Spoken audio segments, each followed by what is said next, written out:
Mr. Speaker, my question is for the Minister of Agriculture. Mr. Speaker, on August 30th, 2009, the weather across our great province was incredible.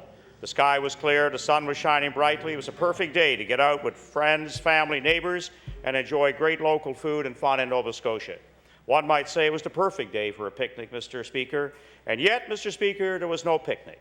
The picnic was called off by government, and they cancelled the food, the music, the promotion of growing and processing local food for all Nova Scotians to have that fine August day. My question to the Minister, why was the incredible picnic cancelled? The Honourable Minister of Agriculture. Thank you, Mr. Speaker. I want to be clear to the member asking the question that there's the old adage, better safe than sorry. My staff came to me, and I want the member and all members of the House to be clear. This initiative of the Incredible Picnic was an important initiative of my department. Make no mistake. When my staff came to me with concerns for cancelling the Incredible Picnic for the second time, I can tell you that was not an easy request on their part, but they were concerned. So, Mr. Speaker, we thought in the best interest with the impending storm that was coming that for all people concerned, the best thing would be to cancel the picnic. The Honourable Member for Kings West on his first supplementary. Thank you, Mr. Speaker. Mr. Speaker, this initiative was put forward by the previous government that really had a positive effect on the local food production. It is an exceptional way, in fact, to promote local agricultural products, provides Nova Scotians with a sense of the hard work and dedication that goes with producing food for our province. While potential bad weather must be taken into account, many locations were left with no alternate indoor venues to turn to if the weather became bad. My question to the Minister, why did your government not arrange for all the picnic venues to have an alternate indoor location? The Honourable Minister of Agriculture. Thank you, Mr. Speaker. Well, Mr. Speaker, it's called a picnic.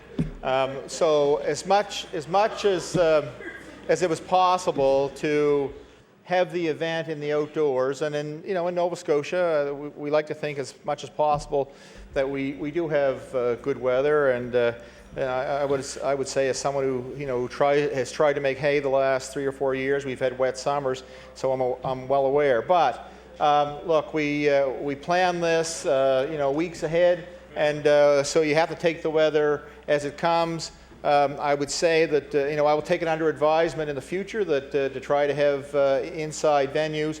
I'm thinking that may be difficult, but to use it as a backup plan, I can see that it may cause some problems for producers. But we'd be glad to take a look at it. But the initiative was designed to be a picnic that people could be outdoors with their families, enjoy local Nova Scotia produce, Mr. Speaker.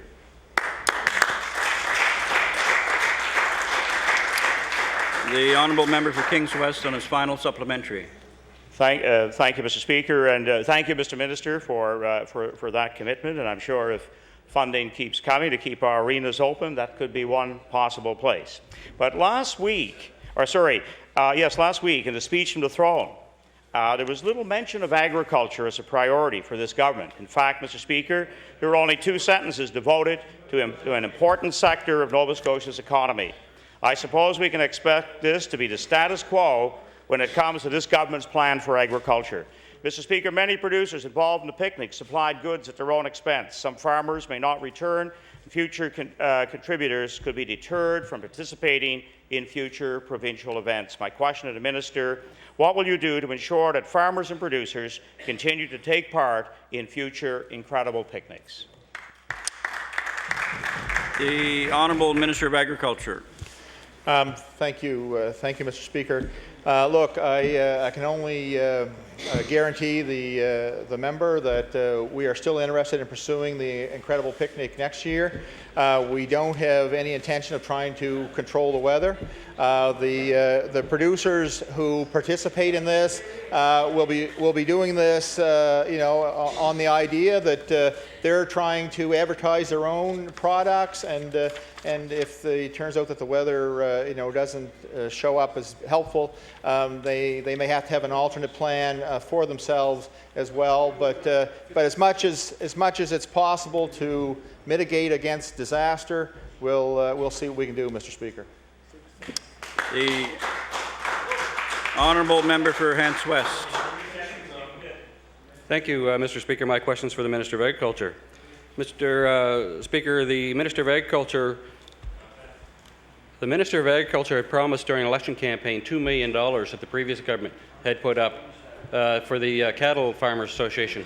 My question to the Minister, where's the $2 million? The Honourable Minister of Agriculture.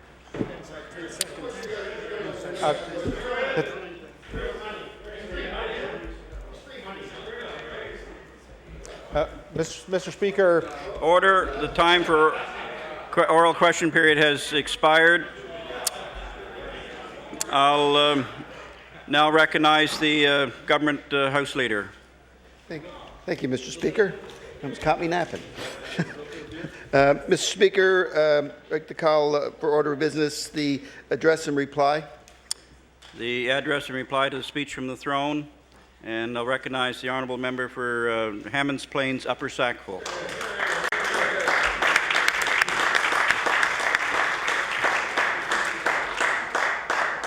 Thank you very much, Mr. Speaker, and it certainly is an honour here to stand before all the honourable colleagues and be able to reply and address to the speech from the throne. Mr. Speaker, I do congratulate you as the election of the Speaker in this historic chamber, and I'm sure that with all the deliberations that happen here in the House, that you will certainly bring the wisdom and the decorum needed to have proper deliberations here in this chamber. Mr. Speaker, it is certainly a historic election win for the people of the province here in Nova Scotia as the first NDP government in Atlantic Canada history. It was certainly a wonderful night to see, and the people of the province know that they can count on this party and this government to follow through on its commitments that were laid out in that election. Many people in our party have certainly waited a long time to see the day come, and I know that they were very happy to see it as well. And I'm sure that a lot of members in the chamber here today have, certainly on this side of the House, have remember when the party didn't have any seats in the legislature, and certainly going from the 1 or 2 that used to happen in the 80s going to 31 is certainly a great day for the people of the NDP and the people of the province. I do want to say thank you to the people of Hammonds Plains Upper Sackville for bestowing upon me the great honour that it is to stand in this chamber because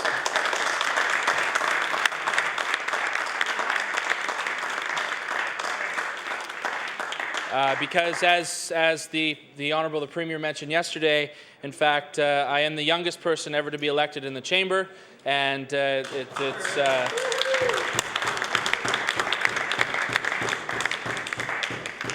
no question, as I said, it is a great thing to be able to stand here today in front of all of you. Exactly, and the whip, exactly. It's interesting to note, as I stand here, I remember way back when, a couple of years ago, when I first ran in politics, absolutely, in politics in 2006, and coming within 500 votes or so of beating then Cabinet Minister, and I remember taking the advice of honourable former MLAs such as John Home, and also the Honourable MP Peter Stauffer. They were certainly two people who I listened to took the advice to get out, knock on as many doors as I possibly could, meet the people, listen to their concerns, and bring their issues to the floor of this House.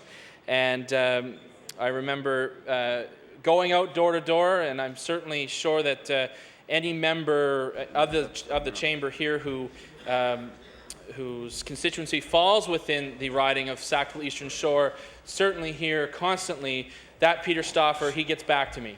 And one of the things that Peter Stauffer always said to me was, call back your constituents. And I know, certainly know that the member of Timberley Prospect also gave me that advice. And I do want to recognize the Deputy Speaker, you, Mr. Speaker. Certainly great to see another Cape Brettoner in the chair there. It's,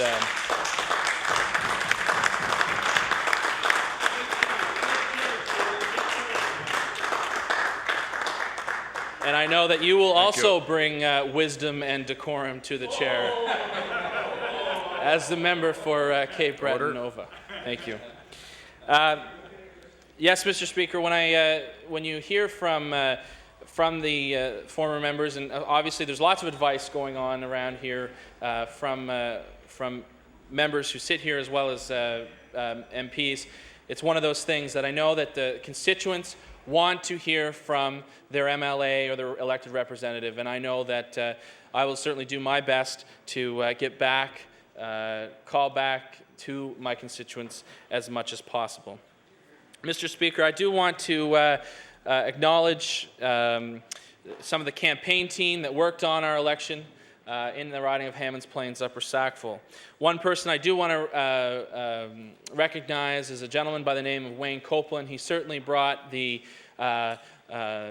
needed expertise to help us organize, to help us get out our vote, and certainly have them, the constituents of Hammonds Plains Upper Sackville, know who Matt Wynot is. And that's certainly one of the things that happened. Also, Aaron Short, who is a fantastic campaign worker. He's a young person who lives in the riding of Hammonds Plains Upper Sackville, and he's certainly a great support to our team. A woman by the name of Mary Schultz. Mary Schultz was one of 3 people who approached me to run in 2006, and Mary's the type of person who never wanted a penny. Never wanted a penny to help out on a campaign, whether it was provincial or federal. And Mary is, I thank her for that and all of the skills that she brought to the job. Also, as we all know, sitting in the House today, we couldn't do it without our official agents.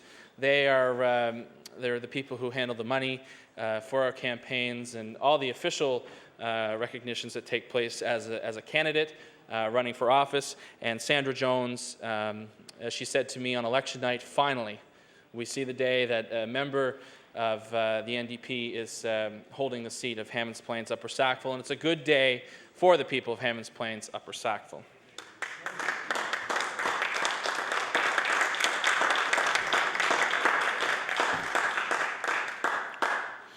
Mr. Speaker, I do also want to recognize my family.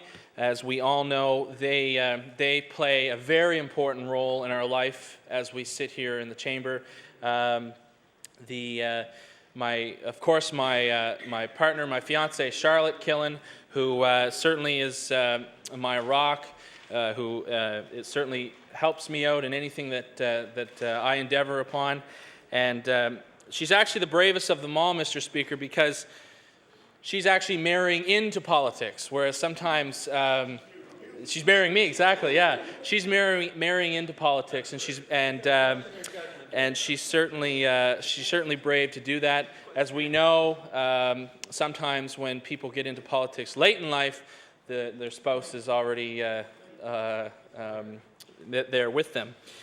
I also want to acknowledge my parents, Terry and Joyce Warner, who are, especially my mom, who's an inspiration to me in the life, always putting my brothers and I first in everything that we have done in our lives, and she's a very hard worker and actually works for the Department of Health, and she's certainly a fantastic healthcare worker and dedicates a lot of her time to this province. Mr. Speaker, I do want to acknowledge and congratulate the other candidates in the election in Hammonds Plains Upper Sackville. It was a well-run and clean campaign.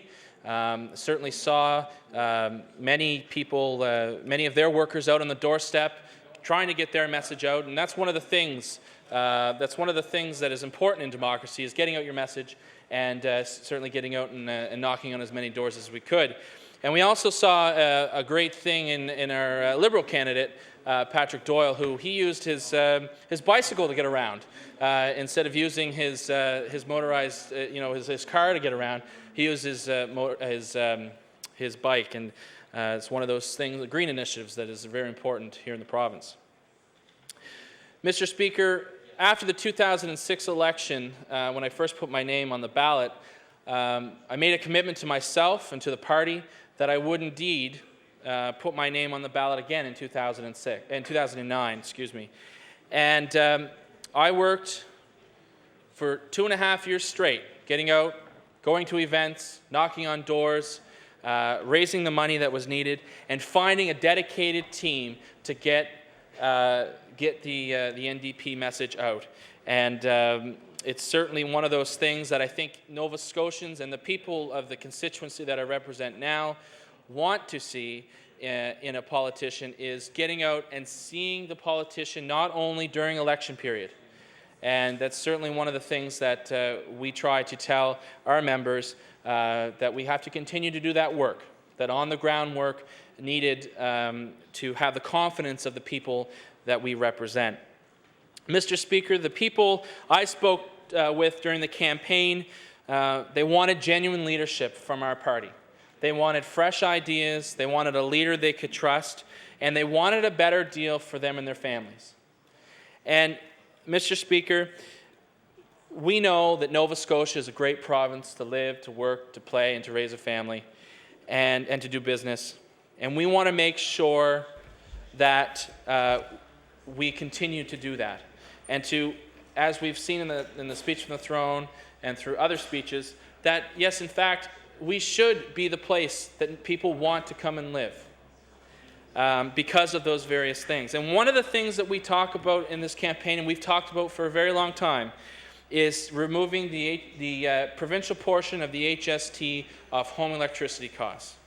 Because, Mr. Speaker, I remember speaking with a woman by the name of Susan Fredericks, a single mother of 2, who had an average Nova Scotia income, and Mr. Speaker, taking the provincial portion of the HST off of her electricity bill will give her extra money to put food on the table. And that is exactly what we committed to, and we are going to do it on October the 1st for the people of the province.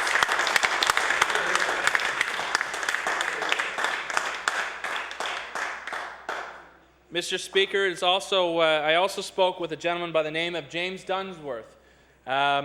He's a small business owner. He puts a lot of his own money into his small business.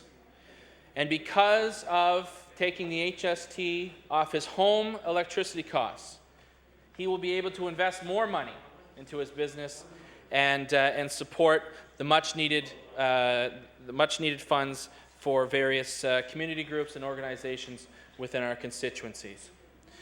Mr. Speaker, that is exactly what this party pledged to do and committed to do, and this party is going to follow through with that commitment on October the 1st. Mr. Speaker, when I first put my name on the ballot in 2006, I was 20 years old. And it was certainly an honor to have your name on the ballot, but at that point, Mr. Speaker, had no idea that we would come as close as we did. And Mr. Speaker, as I said before, I committed to myself and to the party that I would put my name back on the ballot in 2009, and here we are today. We won, that's right. Absolutely.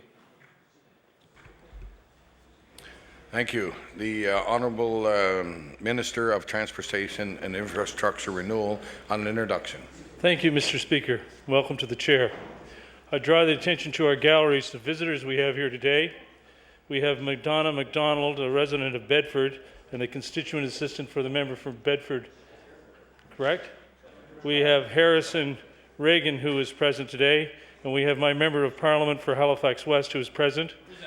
I welcome them all. Oh yes, Mr. Jeff Reagan is here today. I welcome them all to the House, and I'm sure they're going to be here for an interesting speech or two during the next couple of hours. Maybe they could stand and we could recognize them at this time.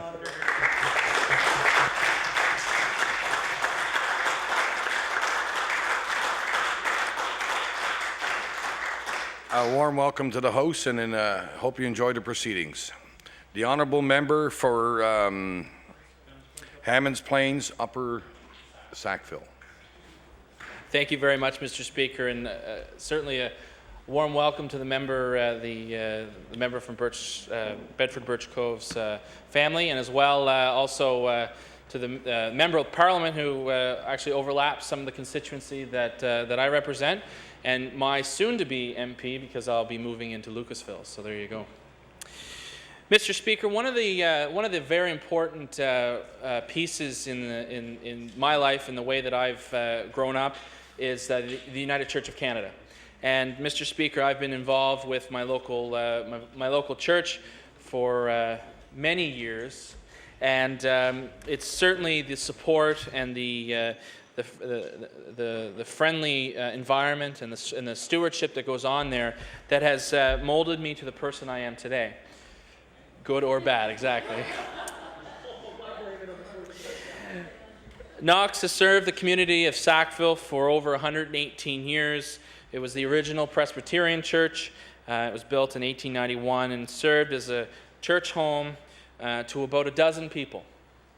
And now, Mr. Speaker, all those many years later, the church serves over 600 families and is continuing to grow year after year.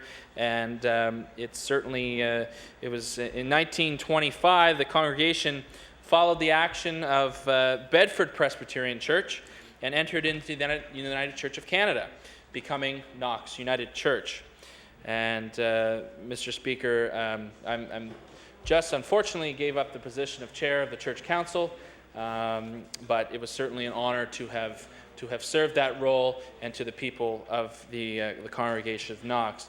Without that congregation of Knox, I don't think I'd be standing here today, because those people, they knocked on doors, they distributed the leaflets, they made the phone calls, and it was because of a lot of those people that I'm standing here today. Mr. Speaker, the riding of Hammonds Plains Upper Sackville is a very diverse one. It certainly, we have some of the highest income thresholds in the province, and we have some of the lowest income thresholds in the province. And Mr. Speaker, it doesn't matter if you drive or walk through the subdivisions in the constituency, such as Millwood, subdivisions of Highland Park, the subdivisions of Kingswood, the subdivisions of Glen Arbor, the subdivisions, if you go into Fennery Road, Springfield Lake, the various subdivisions up to Upper Sackville. You know, Mr. Speaker, doesn't matter where you go, that the people of those individual small communities are proud to live where they do. Because, Mr. Speaker, in the past 10 years, unfortunately, there has been a lack of planning. There's been a lack of vision to put the infrastructure needed there, such as sidewalks, such as water and sewer, such as transit. And you know, Mr. Speaker, the great thing that this party has committed to, and we're following through on our commitments, is establishing what we call the Suburban Priorities Team. And Mr. Speaker, what that will do is to bring together the various departments to discuss the issues that face suburban HRM. It is one of those things, you know, you could talk about healthcare, you could talk about the much-needed community services, you could talk about environment needs, you could talk about the various needs for municipal affairs. All of those things, Mr. Speaker, will be brought together, and a vision and a plan will be made for the suburban communities of HRM. And Mr. Speaker, we also have a very diverse community because, Mr. Speaker, we have two very distinguished African Nova Scotian communities, Lucasville and Upper Hammonds Plains. It's certainly it's a wonderful thing to get up and visit those communities and be a part of those communities. Because, Mr. Speaker, the first event I attended as the MLA was in Lucasville. Lucasville United Baptist Church celebrated its 170th anniversary as a congregation. Exactly, yes.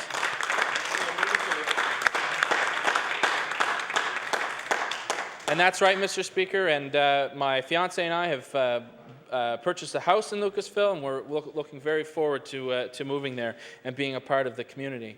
Mr. Speaker, it's the people there in Lucasville certainly appreciated the fact that their MLA came and celebrated the day with them. They certainly enjoyed it, and actually the Honourable Marianne Francis was there as well, and she brought words and a great speech as well. The other African Nova Scotian community in Hammonds Plains, Upper Sackville, is in Upper Hammonds Plains, also known as Pockwalk. They too have celebrated a milestone in the community, and that's 164 years of their United Baptist Church, and they certainly are proud. They certainly are proud of their community because, Mr. Speaker, only I would say 7 or 8 years ago, they had a very small congregation of upwards of maybe 20, 30, 40 people on any given Sunday. Now, Mr. Speaker, they have over 300 people attending church, and that is because of that community coming together, of the great talents of Pastor Leonard Anderson, who has, in fact, he's been on Maclean's magazine as right on the cover there a couple years ago, and certainly understands the need and importance of involving the young people, of involving the stewards of the church, and being very inclusive to anyone who wants to come to their church. It is certainly a testament of his leadership and the ability of the volunteers of that community. Now, Mr. Speaker, one of the things that takes place in the constituency of Hammonds Plains Upper Sackville, and in fact it only started 3 years ago, is a little concert we like to call We're Rockin'. And Mr. Speaker, that takes place on Weir Field. And this year, in fact, Trooper and Harlequin came to the field. And you know what, Mr. Speaker? It was interesting to note because it's these types of events that really bring a community together. Because, Mr. Speaker, it's a couple days before the event itself. They had, I'd say about 800 tickets sold. And they were quite nervous of the fact that, maybe it wasn't going to take place. And in fact, the day of the concert was the day of our first hurricane here in the province. It was actually the couple hours later. And the show went on, Mr. Speaker. The show went on, and the people, that day, there was over 1,500 tickets sold at Tickets Atlantic. And, Mr. Speaker, it's because of the great work of the volunteers of the Springfield Lake Rec Center who helped put this event on. Of course, all of the sponsors and the community who came out to see the show because, Mr. Speaker, it was a great show. And next year, I invite all of the honourable members here to come on out, and we'll see if we can get you in to make sure that you can enjoy the presentation that is before us. We don't. Next year, we're hoping that the committee is working tirelessly to get a wonderful act for next year's concert, and there you go. Mr. Speaker, one of the other great community groups in Hammonds Plains, Upper Sackville, and in fact it serves the various communities of Beaverbank, of Lower Sackville, of Fall River, of Timberley, of Hammonds Plains, is the Sackville Seniors Advisory Council and the Silver and Gold Club. Mr. Speaker, they meet on a regular basis. They have programs going on in the Sackville Heights Community Center every single day of the week. Whether it's from basket weaving to computer lessons, to cards, to dance lessons, all these various things. You know what, Mr. Speaker? Again, it's those types of activities that really bring various age groups together. And you know, Mr. Speaker, one of the other great things that happens with the Silver and Gold Club and the Sackville Seniors Advisory Council is that they reach out to our young people. They are model citizens and are certainly role models there for our young people in the surrounding area. They do put on meals, and they put on meals for probably every Thursday. They put on a meal, and they have over 150 people that come out every Thursday. So again, another great event. And they also serve a great purpose to drive our seniors to the medical appointments needed, to get to their health daycare sessions that are needed for them to ensure that they're mobile and continue to lead a healthy and active life. And it's because of those people that drive those seniors around to get out and give back to the community that they serve. Mr. Speaker, I wouldn't want to miss out on another great community group in our community is the Legion. And Mr. Speaker, every single one of us know how important the Legions are in our various communities, and the role that they have played and the sacrifices they have done for us. Mr. Speaker, I am very proud to support the Calais Branch Legion in Lower Sackville. It serves a very diverse group of people. I know the member and the Minister of Rural and Economic Development comes out to various dinners there and also helps support them, as well as the member for Sackville-Cobequid. He also is very supportive of that Legion. Mr. Speaker, they do wonderful work by selling the poppies. They support our youth when they need to go places around the world. And Mr. Speaker, they have such wonderful wisdom, and they're great people to learn from. And I certainly can attest to that as a young person myself. They have wonderful needs and also wonderful. They teach you a lot when you and certainly need to listen to them as much as I can. Mr. Speaker, we also have very notable personalities in the constituency, and none other than Brad Marchand, who was the Boston Bruins draft pick last year. He's certainly been a model young person for constituents and Nova Scotians all around, and even right across the country. He's one of those people who is certainly dedicated to his sport, and we're all very proud of him. As well as James Shepard, who now, in fact, is an NHL player for the Minnesota Wild. And unfortunately, James has moved on to no longer live in Sackville. They actually live in Chester, in the riding of Chester St. Margaret's. And but Cyril certainly a very important role model in our community. Mr. Speaker, we also have Charles Fennerty. You go way back to the inventor of newsprint made from wood pulp.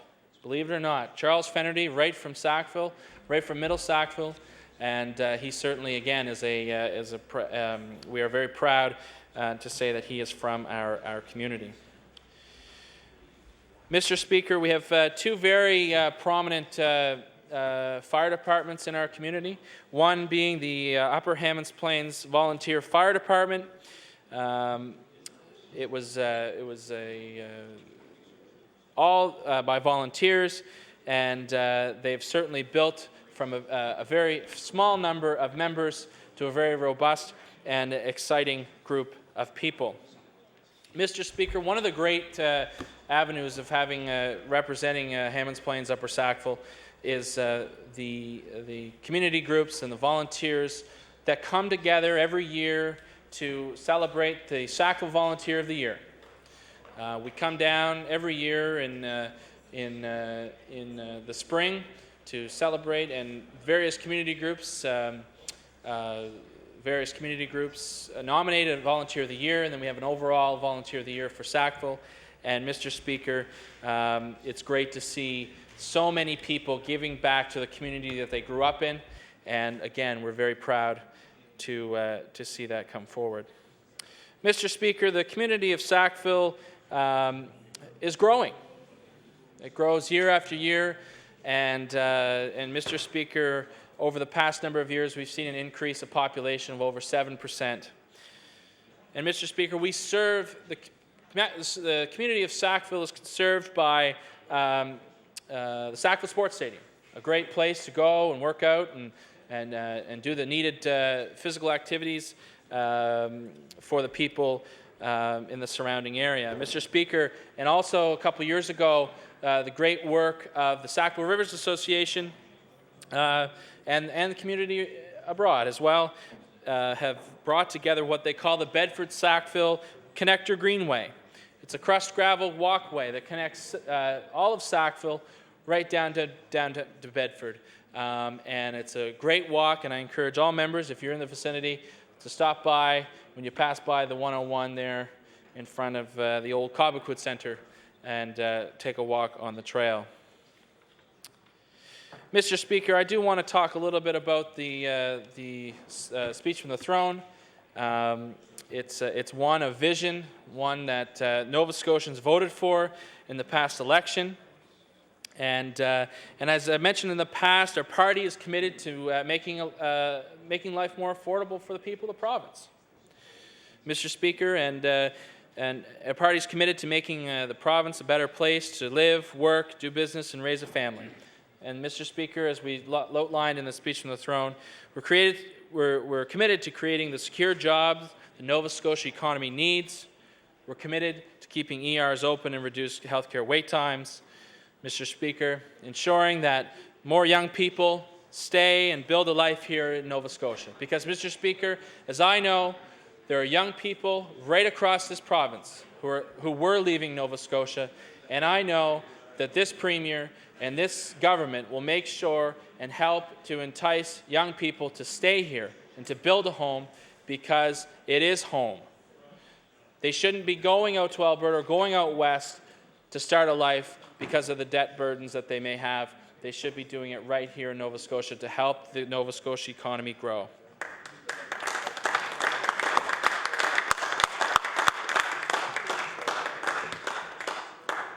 Mr. Speaker, we are committed to fixing rural roads and keeping communities strong.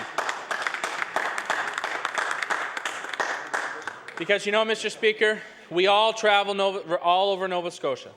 We travel the roads, and we know that there was a lack of vision by the previous government, and now we know that the Minister of Transportation in this government will have a plan to fix rural roads.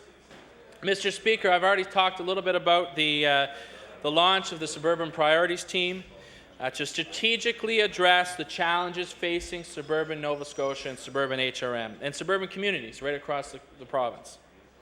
Mr. Speaker, we want to give seniors the options to stay in their homes and communities as long as possible, because that's where they want to be.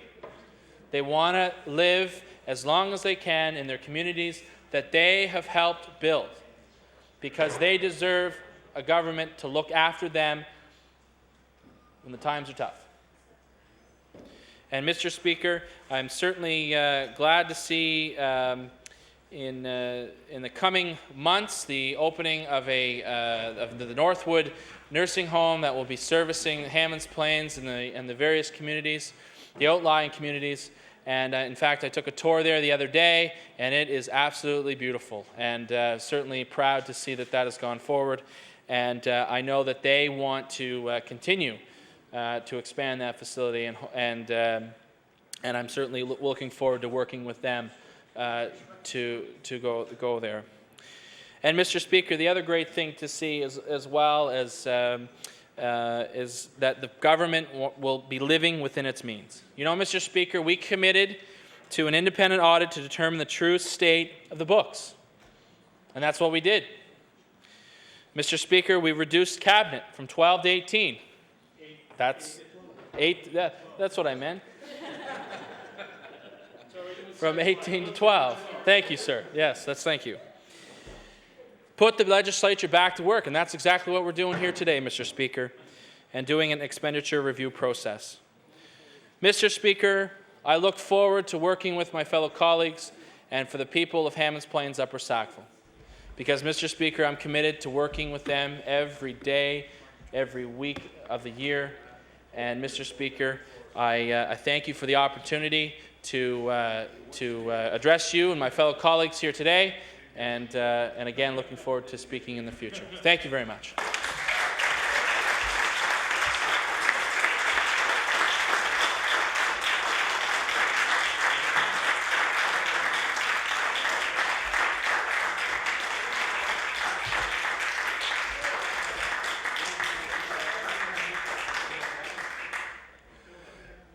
The honourable member for Dartmouth North on an introduction. Mr. Speaker, I'd like to draw the House's attention to the East Gallery, where we have a young visitor here, Mr. Brandon Walker, who's been a member of my constituency association and also volunteered in my last 2 successful elections. So would the House give him a warm welcome?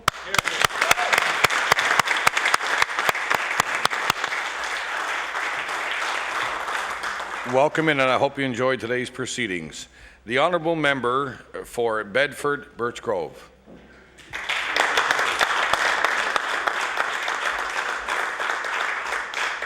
Mr. Speaker, I rise today in reply to the speech from the throne. I would like to congratulate all members on their election to the House, and I wish to congratulate the Premier on his victory in that election. I wish him wisdom and compassion, Mr. Speaker, in the years ahead. I also wish to congratulate you, Mr. Speaker, on your appointment as Speaker. Deputy Speaker. I have no doubt that you and the Speaker will conduct the proceedings here with an even-handed fairness. I'd also like to say I look forward to working with all members of the House from all parties on projects and initiatives that will make the lives of Nova Scotians better.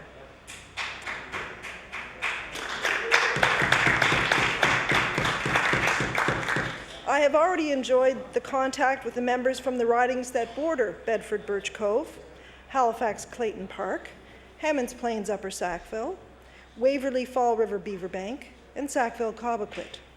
I look forward to continuing and increasing our productive working relationships. As the first member to be elected from the renamed riding of Bedford Birch Cove, I'd like to thank the people of Bedford Birch Cove for having faith in me, for sending me to this historic house as their representative. I'd like to thank the members of the Bedford Birch Cove Liberal Association, some of whom approached me about a year before the election and asked me to consider running for the nomination. They had faith in me before even I did. Mr. Speaker, I'd like to take this opportunity to thank my campaign team. We were mostly rookies. Many of us had volunteered on other campaigns, but few of us were doing the same jobs we'd done before. I'd like to thank my 2 campaign managers, Darren McDonald and Kathy Swenson. They put their lives on hold for our campaign, but I'm pretty sure they've recovered now. I'd like to thank my official agent, Brian Duffy. Brian was actually one of the few of us who was doing the job he'd done before, but it had been a few years since he'd been involved. Together, we had a volunteer team that made thousands of phone calls, knocked on thousands of doors, put up nearly 1,000 signs. In fact, Mr. Speaker, I may have had the most diverse volunteer sign team ever assembled in the province. It was headed by a family doctor and staffed by a brain surgeon, a lawyer, a retired Mountie, a business consultant, a retired business mogul, and an aerobics instructor. The sign team was typical of the very diverse crew of people who helped on our campaign. We had elementary school students and retirees, teachers, a bus driver, insurance salesman, high school students, soccer moms, pharmacists, hockey moms, former politicians, business owners, university students, civil servants, and tech geniuses. Some of the volunteers were actually people I'd worked with decades ago, and it meant a great deal to me that they came out and volunteered to get me elected all those years later. These people and about 170 others gave up their lives for the better part of 6 weeks to help send a Liberal to this House from our riding once again. Mr. Speaker, I'd also like to thank my leader. The member for Annapolis talked me through what was, for me, a daunting decision. He was determined, decisive, and persuasive. He knew just what to say to me to move me along the road to my decision, and I'm very happy today that he refused to take no for an answer. I'd like to thank my mentor, the member for Halifax Clayton Park. She was always available to talk to me, and she has continued to be a source of advice and inspiration. Mr. Speaker, I'd also like to thank my family. My daughters, Caitlin and Nicole, insisted that if I were to be a good role model, I couldn't back away from this challenge. And they insisted that the people of Nova Scotia were not getting the government they deserved. They thought I could help change that. My daughters expressed their support in the best way possible. They came out to work. And although they're university students, they donated to my campaign, as did many other generous souls. My 12-year-old son, Harrison, who's up in the gallery today,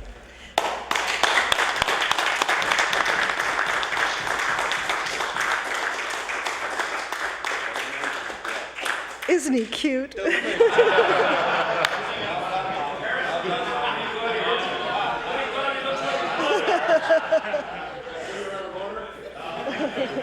Don't mention Jack. Order. Harrison delivered literature and learned to look after himself much more than he'd ever done before, because he thought what his mom was doing was important. My mother-in-law, Carol Regan, fed us for the first 2 weeks of the campaign, and then she fed the campaign team. My father-in-law, Jerry, raised money. My parents, Doug and Dolores Smith, fed us, did our laundry, came to rallies, and helped take down lawn signs after the election, even though my dad was PC for many years of his life.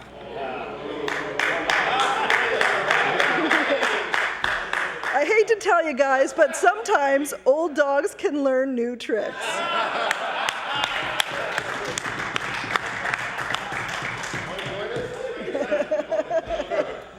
Now, Mr. Speaker, 16 years ago, when I was a young widow and the mother of 2 preschoolers, Jeff Regan asked me to marry him.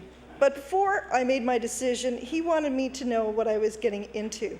He warned me ad nauseum about the life he was considering. He told me politics wasn't glamorous. He told me it was hard work. In fact, he made it sound pretty unattractive. Maybe he was trying to get out of that proposal. But he also told me it was a deeply satisfying life, a life of meaning and purpose, and he was right. So I was blessed in this last election when Jeff lent me the wisdom of his years in office and the sweat of his brow. He gave me the best Mother's Day gift ever, a day spent erecting big signs all across the riding. He donated money to my campaign. He knocked on doors for me, just as he knocked on doors for all the Liberal candidates running in ridings within Halifax West. Mr. Speaker, I'd like to tell the House a bit about Bedford Birch Cove. This riding resulted from the marriage of 2 very distinct areas. The Birch Cove portion of the riding is part of the former city of Halifax. The Bedford portion of the riding was once its own town and remains fiercely independent in spirit. Both ends of the riding have been intimately entwined in the history of this province. Long before European settlers arrived, the Mi'kmaq fished and hunted and camped along the waterways and the shoreline of what is now known as Bedford Basin. When Edward Cornwallis arrived at Halifax in 1749, he determined that roads would need to be cleared, he said, from the head of the bay to the town. He hired some of the few French families living along the basin to complete the task. These were the families that were the remnants of the ill-fated French force that had landed at Rockingham, just outside the borders of Bedford Birch Cove 3 years earlier. Cornwallis also recognized that the so-called back entrance to the harbor was vulnerable to attack, so he commanded that a fort be built at the head of what was then called Torrington Bay. He ordered Captain John Gorham to build the structure, which he called Fort Sackville, and from which a nearby river took its name. Now, Governor Cornwallis had little use for the Acadians and even less for the Mi'kmaq. He placed a bounty on the head of every Mi'kmaq, and the native populations withdrew to an area behind the Sackville River. Today, if you know where to look, you can find petroglyphs carved into the rock there in Bedford. In 1767, Colonel Joseph Scott built a house just beyond the walls of the fort. He was quite a contrast to Cornwallis and Gorham, inviting native peoples to meetings at his house and even asking to be buried with them. His house still stands today, the oldest building in Bedford. It's also believed to be the only 2.5-story gambrel-roofed colonial structure in Canada. Then in 1794, Prince Edward, Duke of Kent, future father of Queen Victoria, arrived to take command of the British forces at Halifax. The Duke was a stickler for military precision and set about making improvements to the settlement. He built a country estate for his lady love, Julie de Saint Laurent, along what is known today as the Bedford Highway. The music room from that estate still stands today, its distinctive gold globe glistening in the sun. During this time, Edward developed a form of semaphore that he used to communicate back to the fort in Halifax. Over time, those communities of Birch Cove and Bedford developed into going concerns. The riding had its own power generation, a fish hatchery, woolen mills, chocolate factories, lumber mills, grist mills, a shipyard, hotels, inns, and cottages. As the last of the mills closed in the 1960s, the nature of the community was changing too, from a self-supporting community to a residential area. But we continue to this day to support a number of major businesses. Where we once had woolen mills and fish hatcheries, today we have Clearwater and Fisherman's Market. We still have a lot of hotels and motels, but we have a lot of companies that build places for people to live permanently, like Cresco and Greater Homes. Where once we had the activity of lumber mills, we now have Research in Motion, RIM. Now we have Pete's Frutique, Farmer Clem's, and all kinds of restaurants, led in seniority by the iconic Chicken Burger. Mr. Speaker, Bedford Birch Cove is the product of an electoral marriage presided over by Elections Nova Scotia. Like most good relationships, these two ends of the riding have much in common. But there are differences as well to keep things interesting. For example, each part of the riding plays on the water. The Masqua Aquatic Club has presented canoeing, kayaking, and swimming on the waters of Kearney Lake for decades. Similarly, the instructors at Bedford Basin Yacht Club have taught generations of Bedfordites how to sail and provided a social center for much of the riding. Both ends of the riding have their own historical societies. The Rockingham Heritage Society has a robust membership of well over 100 members, and the members get together, reminisce, and provide programs to inform the community about the area's past. If you'd like to learn more about the Dakin and Dixon families, for example, there's a walk scheduled on October the 4th. In Bedford, the Fort Sackville Foundation administers the Scott Manor House, open to the public during the summer months, with tea, scones, and berries served in the tea room every day during the summer. Every year, they hire students to conduct historical research on the community, and in fact, one of those students is working here as a page this session, right, Nicole? Both Bedford and Birch Cove are served by their own community newspapers, and each part has its own high school. The students of Birch Cove go to Halifax West High School in the very fine riding of Halifax Clayton Park, and the students of the Bedford portion go to Charles P. Allen High School. In the center of the riding, our Acadian students attend École Beaubassin. And now in Bedford, another French high school is under construction. Now, Mr. Speaker, if you look at the early telephone books of the riding, say back around the 1920s, you'll see a lot of the same last names that have been very common across Nova Scotia. But today, Bedford Birch Cove is a model of diversity. Many Lebanese, particularly from one village in the north of their country, Diman, have moved into the riding, put down roots, raised families, and worked very hard to nurture their businesses. The community is such a success that they've built their own community center, the Demand Center, which overlooks Kearney Lake. The Demand Center has provided a place to meet and celebrate not only for the Lebanese community, but for the wider community as well. The riding has also benefited from a large influx of people from India, from Pakistan, from across the Middle East, from Asia and Africa.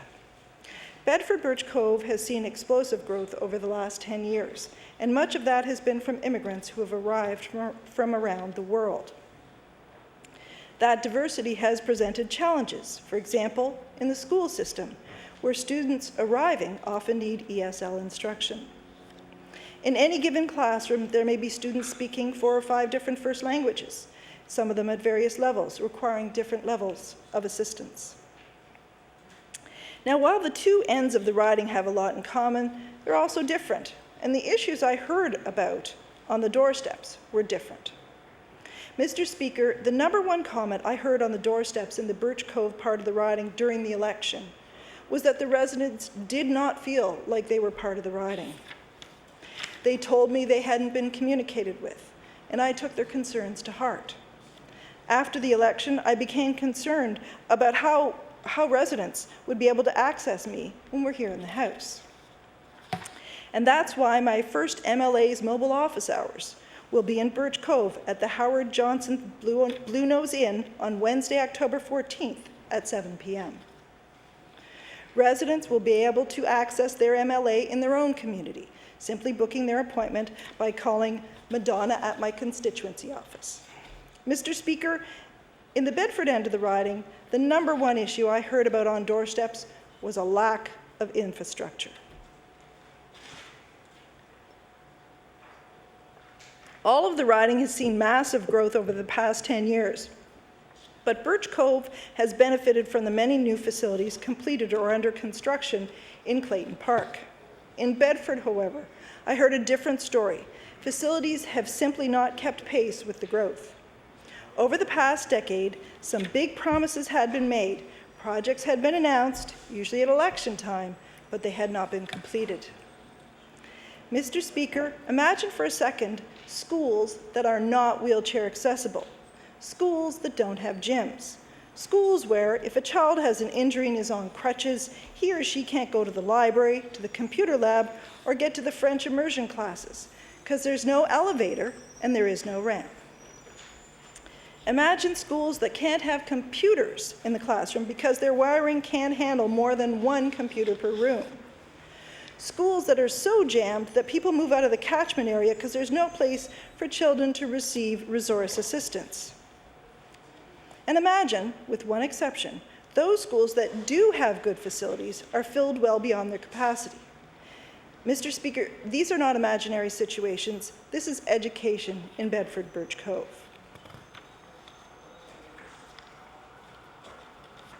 In fact, doing the Halifax Regional School Board's Imagine Our Schools process, the CPA family of schools was identified as one of the few areas in HRM that has grown and will continue to grow in the next 10 years. That process identified the need to build or replace up to 15 schools in the CPL and catchment area over the next 10 years. Mr. Speaker, imagine a community with more kids registered for hockey than on the whole of peninsular Halifax, but with only 1 rink to supply it. That's where my riding was at election time. Imagine in Bedford, no community centre, no facilities for the arts or soccer, no public indoor swimming pool. In fact, just about every area of HRM is better equipped than Bedford. So, Mr. Speaker, that's why we were so excited when HRM decided to locate its quad rink in Bedford. But when the federal government decided it wouldn't fund its share of the project under the Federal Stimulus Infrastructure Program, and when it used as its first excuse a bunch of trumped-up half-truths it had cribbed from the website of the former Tory MLA for the riding, people were rightly upset. And that's why we're anxious to see this government announce its share of the rink project. People in Bedford Birch Cove want to know that this government is going to fulfill the promise its candidate made as he went door to door during the election. People in Bedford know the rink project will serve people in their riding, in Hammonds Plains Upper Sackville, in Waverley Fall River Beaverbank, in Halifax Clayton Park, and beyond. Mr. Speaker, this is a good project that will see real access for disabled athletes, One of the 4 rinks is specifically set up for sledge hockey. This is a project that's good for all HRM and for the province. We were first promised another rink for Bedford back in the late 70s. We're still waiting. And that's why we want to see progress made now on the new Bedford High School. We don't want to wait 30 years. When the previous member waited until the eve of the election to announce the project, I predicted the school would not be ready for September 2012. And sure enough, this weekend, an official from the school board confirmed to me that the earliest possible date for the opening of the new high school is now January 2013. We could have been well along the process if the past government had just announced the project when their member began telling parents that was what he was going to do. Instead, we lost precious months, all because of a political strategy. Mr. Speaker, people from all across Bedford Birch Cove want to know exactly what will be done to minimize the traffic disruptions along the Bedford Highway once the reconstruction of the Fairview overpass begins next month. Residents from Birch Cove, from Larry Utech Drive, from Kearney Lake Road, from Bedford, we want to know how we're going to get to work when the inbound traffic over the Fairview overpass is reduced to 1 lane. Is this government going to introduce reversing lanes? Is it going to help HRM rent buses to cover peak hours? Is it going to encourage companies to allow their workers to work flex hours? Is it at least going to let the people of Bedford Birch Cove know that this traffic disruption is coming so that they could maybe consider carpooling? We want to know, what is the plan? You know, the Bedford Highway was the first provincial highway to be paved in this province, and sometimes it feels like it's being paved for the last 50 years. I'm hearing from business owners frustrated that people are not coming into their shops because they know it will take forever to get back on the road and forever to get to the other side of town. We've endured a summer of traffic disruptions, of blasting for the new Larry Utech exchange, of closures. And we just want to know that everything possible will be done to make sure we don't spend yet another season lined up for hours on Bedford Highway. Mr. Speaker, there are many challenges facing this government today. I urge them to think about the effects of their decisions. I urge them to look carefully at their conclusions. I urge them to be fair to Nova Scotians, not to pit one region against another. In the days and weeks ahead, I'll have ample opportunity to press the government on education, on labour and skills development, on the Advisory Council for the Status of Women. But I would like to take this opportunity today to briefly ask, how can the government justify an advance payment to universities simply to inflate the deficit this year and reduce the deficit next year? It's a political trick not worthy of the government or the Minister of Finance. And how can the Minister of Community Services face the abused women of this province and tell them there is no money for them this year, when we know this advance payment to universities has a cost, millions of dollars that could have helped transition houses, restore outreach programs? If the test of a government is how it treats its most vulnerable citizens, then what does this say about this government? Hear, hear.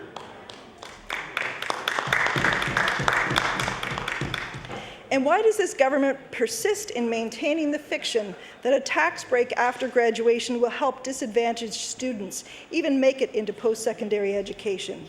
With student debt at an all-time high, with universities struggling to keep up enrollment, how can the government justify a back-end program?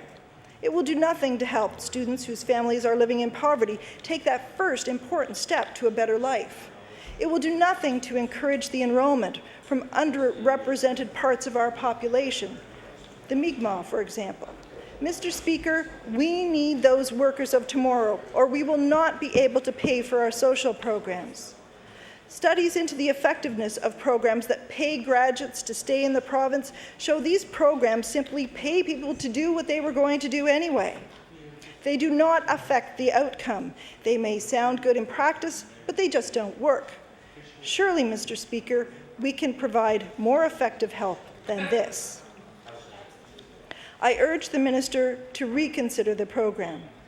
to replace it with one that will have the desired effects, opening up post-secondary education to more students, to students who might never have considered post-secondary education, because we're going to need them.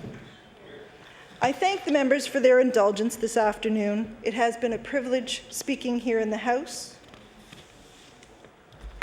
and I look forward to working with all members to improve the lives of Nova Scotians. Thank you.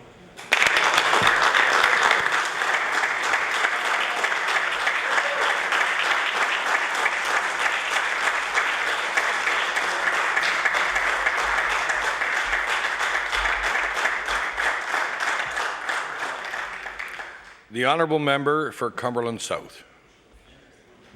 Well, thank you, Mr. Speaker. Somebody, at least I got something to my right anyway. Move over. Move over, man. That's their new member. To the right of those guys. Thank you, Mr. Speaker. And first of all, I want to congratulate the Premier and the incoming government. They received the support of the people of this province, Nova Scotia. It's a huge undertaking. It's an awesome responsibility, Mr. Speaker, and I know that those members take it very seriously. And Nova Scotians are looking forward to over the coming months and years. And I tell you, Mr. Speaker, that we as a caucus want to work with the incoming government if they're willing. We believe there's some tremendous opportunities to work together. I think we have good suggestions from all sides of this House, in my experience in the last almost 12 years. And I'm hoping, Mr. Speaker, the new government will actually listen to members on this side, because there are some great ideas on various fronts, Mr. Speaker. Mr. Speaker, to yourself and to the deputy speakers as well, I want to congratulate you. I was reminded once that very few Nova Scotians have the opportunity to serve in this House. And if you look at the number over the years, how many have actually served here, it's not a very large number. But I can tell you, Mr. Speaker, the opportunity for those to be Speaker is even smaller. And as my son reminded me one night, when you get down those stairs, and I had the opportunity, Mr. Speaker, to sit in that chair for 6.5 years, I can tell you that it's one of the most respected and one of the most worthy positions in this House, Mr. Speaker. And I congratulate you and the 3 deputies, and I look forward to working with you as well to ensure the passage of good legislation and good experience and work experience in this House, Mr. Speaker. Mr. Speaker, I want to say that it's truly an honour for me to return to this House for the 5th election, after the 5th election. And I want to welcome back the returning members, and I want to welcome as well new members, Mr. Speaker, that are here for the first time. Doesn't matter how many votes you won by? Doesn't matter. Every vote, Mr. Speaker, every vote counted. And to me, the first vote that was cast as well as the last one were just as important to me. And people in my area know that, Mr. Speaker, that I respect each and every one of them. And irregardless of how many votes you win by, Mr. Speaker, again, a true honour to be here, and a much appreciation to the electorate. Mr. Speaker, Cumberland South is a riding that encompasses quite a large area geographically. It covers the communities of Oxford, through the River Phillip, Collingwood, Westchester, Wentworth, Oxford, Spring Hill, River Hibbert, Joggins, Manuty, Lower Cove, Parsborough, Advocate, Southampton, Mapleton, all the communities in between, Mr. Speaker. A vast amount, a large area, and a lot of communities. But I can tell you, Mr. Speaker, I'm so proud of those communities. I'm so proud of the people that make up those communities, Mr. Speaker. Some of the people that were on my team that I want to mention, Mr. Speaker, because, in fact, Mr. Doug Dobson, who was the Deputy Mayor of Spring Hill, and Mr. Les Nash, who is the President of Nova Scotia Command, have been my campaign managers, Mr. Speaker, for 5 straight elections. And they have done a tremendous job, Mr. Speaker, putting aside their lives to work with me and my family. And, Mr. Speaker, I owe a great deal of gratitude to both those gentlemen. My brother-in-law, Mr. Speaker, who owns a business, is very busy himself, but took on the task of the official agent. And we all know, Mr. Speaker, that's an enormous task. With new regulations that have been brought in place through the Elections Office, that it's a big commitment and very time-consuming, but very awesome responsibility as well. And I want to thank Alan for his commitment as well. 2 other people, Mr. Speaker, a gentleman named Mr. Russell Fisher, who was actually my cub leader in my earlier days in our church, and a teacher in Spring Hill, retired Brenda O'Brien. They were the 2 people that encouraged me to get involved in politics, Mr. Speaker. And although at the time I discouraged the offer, I did accept after a while, Mr. Speaker, and I can tell you, but it's been a true life experience for myself, and I wouldn't have given it up for the world at this point, Mr. Speaker. Of course, Mr. Speaker, every campaign has many volunteers, and I I don't think I'd ask you for the indulgence of the House to list them all, because it'd be the hundreds, Mr. Speaker, that were involved in one way or another in my area. Whether it was raising money, whether it was putting up signs, whether it was holding fundraisers, whether it was arranging meetings, whether it was cooking, whether it was selling tickets, and it goes on and on and on, Mr. Speaker. And I can tell you that I appreciate each and every one of them. And I know that they've given a tremendous support to myself and my family, and I want to publicly thank them as well, Mr. Speaker. Some other people, Mr. Speaker, my constituents that I want to mention that deserve mentioning here today: Holly Rushton and Karen Barkley, who worked in my office in Spring Hill, and Zena Foster, who works in my office in Parsbro. I want to give you an example, Mr. Speaker, of Ms. Foster. We have a lobster fundraiser every spring in Parsbro, and it's usually a sellout crowd, a couple hundred people, and this lady on her own can move over 100 tickets. And I can tell you, Mr. Speaker, quite an effort for an individual on their own to be able to accomplish that, and I want to thank her publicly as well. Mr. Speaker, two other people that are very young, 90 years old. This couple, Margaret and Elmer Ling, had been involved with our party long before I came along, Mr. Speaker, and I'm sure we'll be here for many, many years. Elmer and Margaret Ling, both in their 90s, Mr. Speaker, both very involved in the community, Heritage Society, Lions Club, and it goes on and on and on. And these two just never say no. It doesn't matter what they're asking, Mr. Speaker. They're there for me and my family, and I want to say thanks to Margaret and Elmer as well. And all the other volunteers, Mr. Speaker, that I know each and every one of us rely on during election campaigns and throughout the year, that for some reason, Mr. Speaker, will put their lives aside to support us and help us. And Mr. Speaker, could not be done without them. Mr. Speaker, as well, in my own community, like all communities, I'm sure, we have very strong fire departments, legions, search and rescues, churches, museums, and the list goes on. And one thing I've become so well aware of, Mr. Speaker, is that at any of these functions, whether they're for myself or any of these organizations I just mentioned, you can usually go to a meeting they have, and you'll look around the table and see the same faces. It's the same people, Mr. Speaker, that are coming out to support us, that support all those organizations. And I truly believe, Mr. Speaker, we're blessed here in Nova Scotia with the level of volunteerism we have compared to the rest of this country. Because I think per capita, Nova Scotia leads the way. Mr. Speaker, thanks to my member for Dartmouth, said that Nova Scotia is #1. And so are these volunteers, Mr. Speaker. They are tremendous, tremendous support to us, to our communities, Mr. Speaker, and they deserve our support each and every day. And Mr. Speaker, that leads me in a moment when I talk about volunteers, and I really thank the House for passage today of an issue I brought before you in regards to license plates, and I'm going to talk about that in a few moments, but I see a tremendous opportunity for organizations here in Nova Scotia. But Mr. Speaker, back to my comments. I want to talk about some of the communities, Mr. Speaker, that I represent and how unique they are in regards to their own being. For example, Mr. Speaker, Spring Hill, as everyone would know, first of all, has been known for its mining history. This past year, Mr. Speaker, we had a Remembering 58, where the community and people from across the country came together to remember those men and boys who were killed in the mines of Spring Hill in 1958. In fact, Mr. Speaker, the leader of official opposition at the time, the now Premier Dexter, came, and I know he was well received there, Mr. Speaker, and we as a community appreciated him coming and paying respect along with the rest of the community and the province in regards to those who mined in our community. Mr. Speaker, as well, Spring Hill, as you know, would be known for Anne Murray, who is a world-renowned singer and who celebrated an anniversary this year in regards to the Anne Murray Centre. I can tell you, Mr. Speaker, culturally and in regards to heritage, communities I represent are alive and well. And I know the member from Truro has attended the Ships Company Theatre in Parsbro. We've been there together. And I can tell you that the communities, and from Dartmouth as well, I can tell you, Mr. Speaker, that I'm very proud of those communities, and they are as well, of their heritage and their history. And as we should be, Mr. Speaker, I know we are, each and every one of the communities that we represent. Mr. Speaker, in regards to Spring Hill has had it's been a long climb back for the community, and they faced many challenges, and it's been documented and written about in various publications worldwide about this community that had such a struggle, mine disasters, fires that have basically just leveled Main Street, Mr. Speaker, on a couple occasions, a bump, an explosion. Mr. Speaker, I'll tell you this, the community of Spring Hill is well known for something else, and that's for its men and women in uniform. Mr. Speaker, whether it's correctional officers, whether it's police officers, whether it's paramedics, whether it's firefighters, or, Mr. Speaker, especially those who serve the military, Spring Hill is well known for those who have stepped forward to represent their community and their country and to stand up for what's right for Spring Hillers, Nova Scotians, and Canadians. And I don't remember the numbers, Mr. Speaker, exact, but I know that in the First and Second World War, our community was the highest per capita in the country in one war, and in second in the other war. And it was either first and second or second first, whichever, I'm not sure, but I know, Mr. Speaker, well represented our community in uniform, and that tradition continues today. And that continues today, Mr. Speaker, on many fronts, and one of them is the correctional service, which I'm going to talk about in a few moments again, further on in my comments.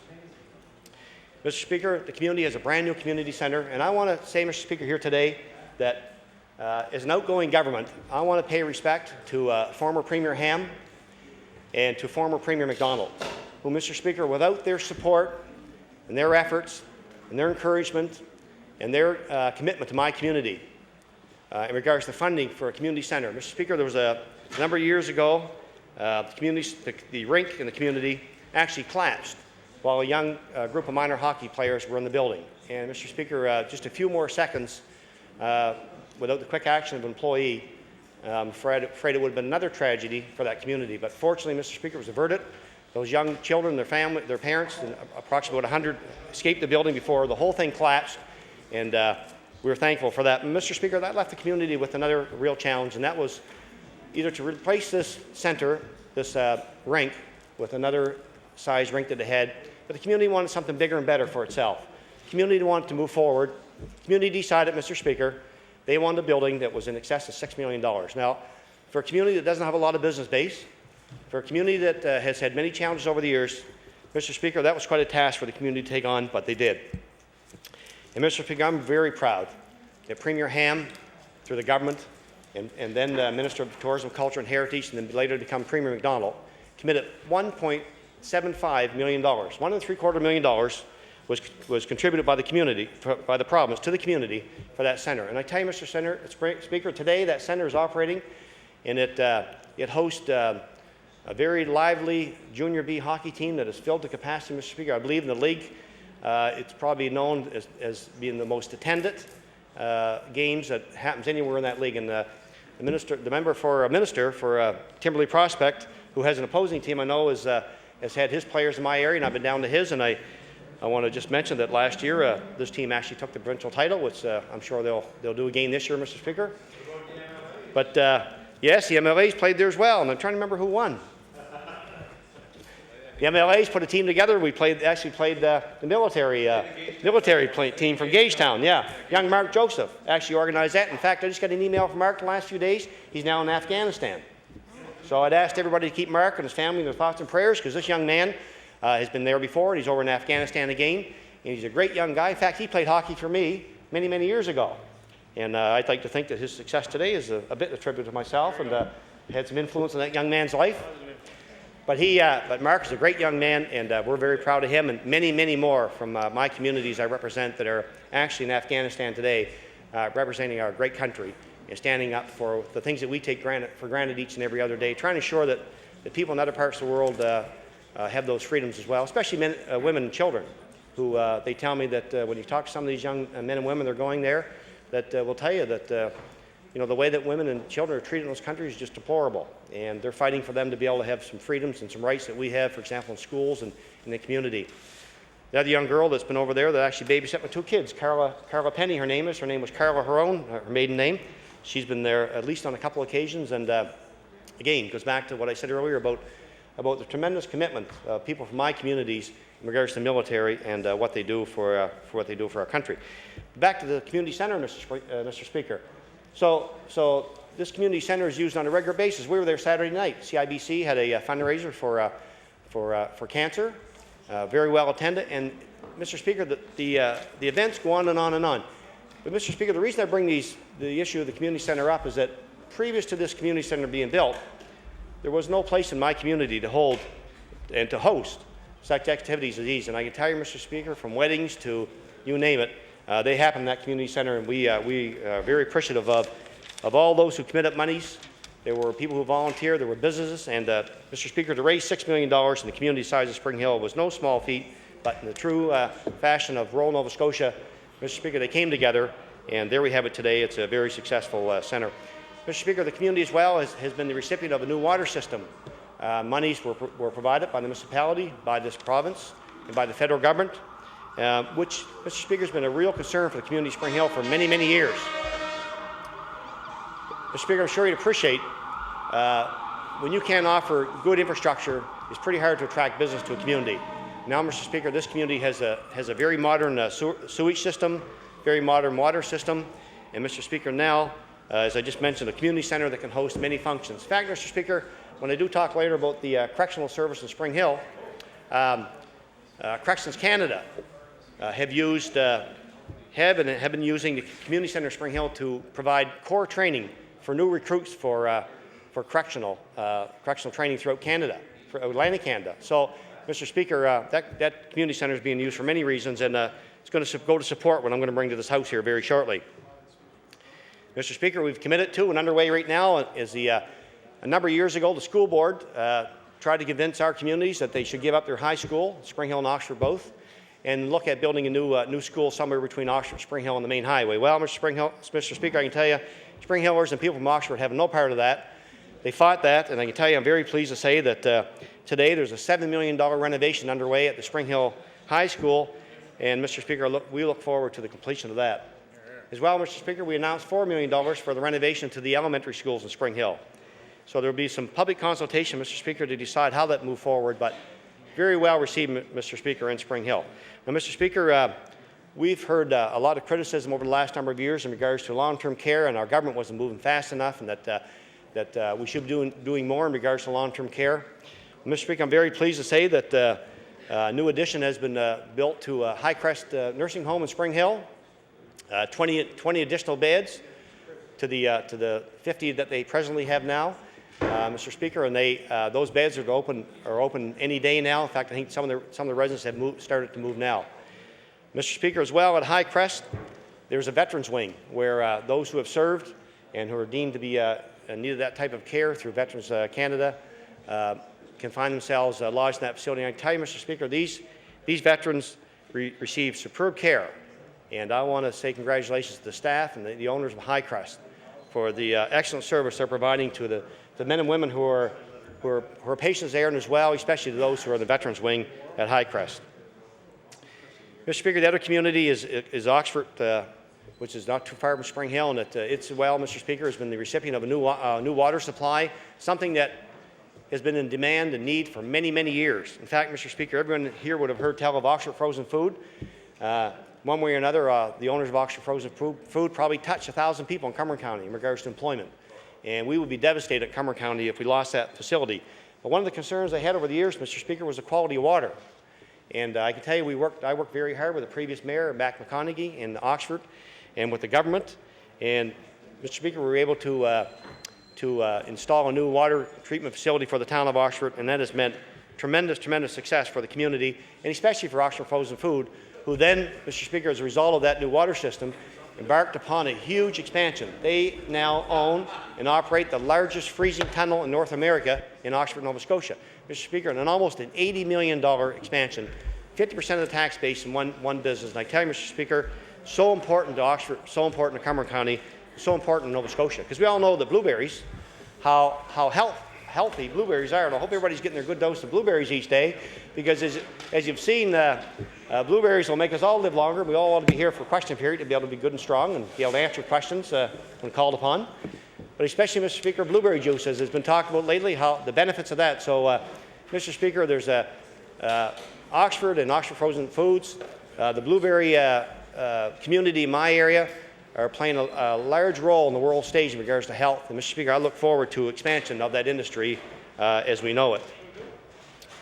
Mr. Speaker, is well underway today in the town of Oxford. I mentioned a moment ago that there was some suggestion about closing the 2 schools in the community and build one in the centre.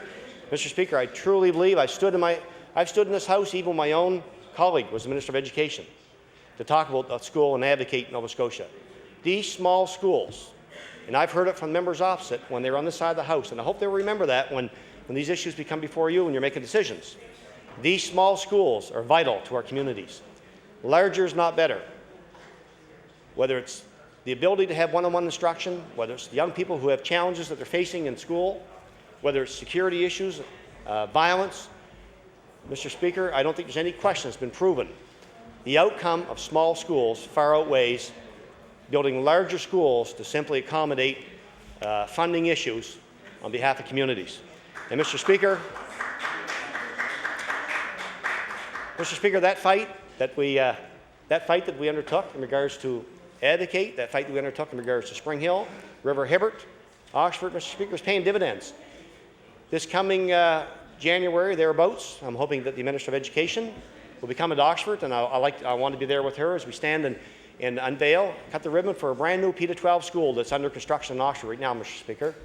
Now, you can imagine that that decision had been different, and actually there had been an agreement to move the school from there. That whole community would have been busing their kids out of the community to another school, Mr. Speaker, which I don't believe is the answer. In fact, Mr. Speaker, I believe today there are people who are buying homes, building homes, moving to Oxford as a result of the fact there's a new P-12. In fact, I know there are, Mr. Speaker, as I've been told that. The enrollment is way up, and the number one reason is because next year a new P-12 will be open to the community of Oxford.